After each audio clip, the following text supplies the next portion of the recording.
Good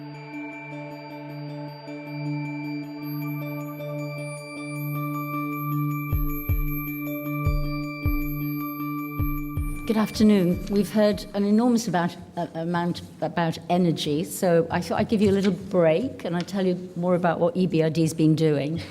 I tend to assume that everybody knows who we are, but that's not the case. I was at a webinar the other day, and there was a woman actually from the Ministry of Economy and Development who said, "But have you done anything in Greece?" So I sort of snapped her head off and went through the long list of the 1.6 billion that we've invested in the Greek economy since starting here in autumn 2015.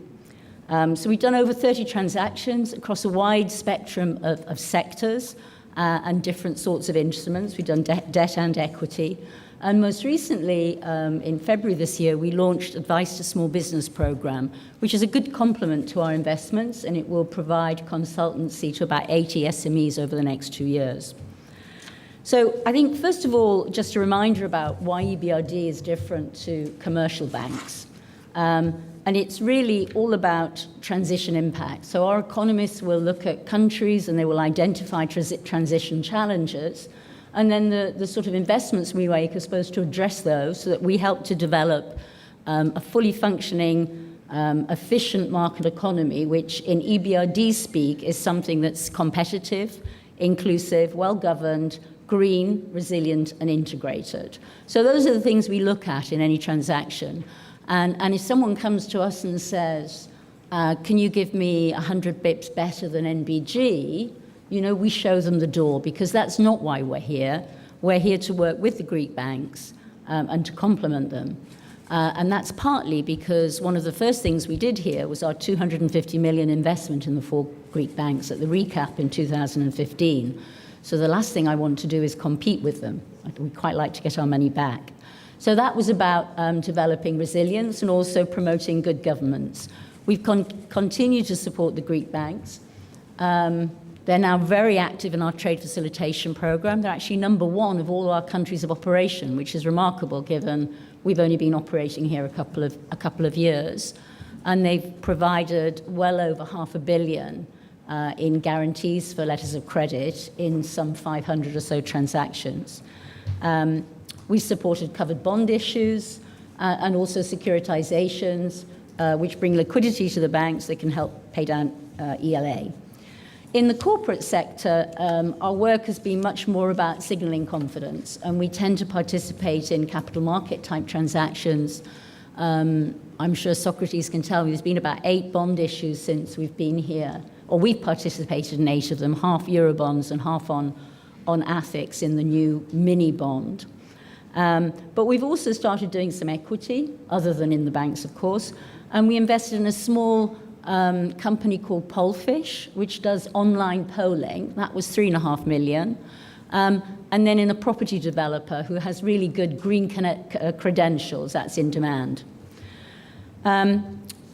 Privatization is something that's very, very important to EBRD. Obviously, we promote the private sector. So our first foray into that was a 187 million loan to Fraport, part of a 2 billion package with local banks and with other IFIs. And I think if any of you are traveling around the islands, you will see there's already some improvements in the airports, which is something much needed given how important tourism is to Greece. That particular transaction won a couple of awards for EBRD.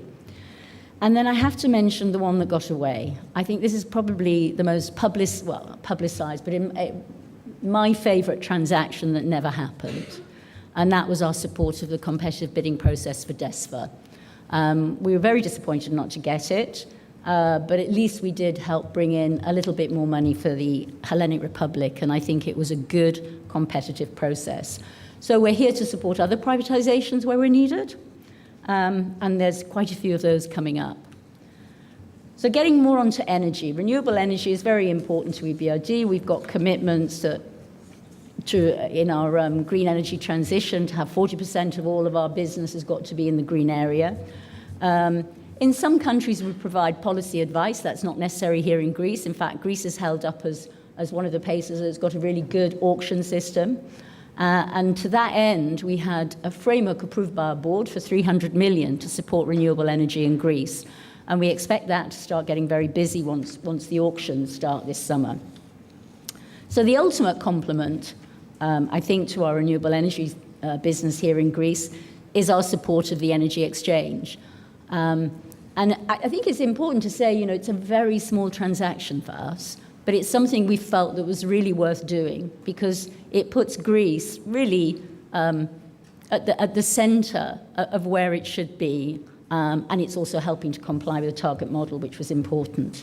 So I'm not going to go into any details. You've heard a lot about what the energy exchange is. I think suffice to say the reason we wanted to do it was that it was intended to be majority privately owned, which is something we like to support. We have a very good relationship, obviously, with Athens. We're also active in Cyprus, so it's good to see them on board.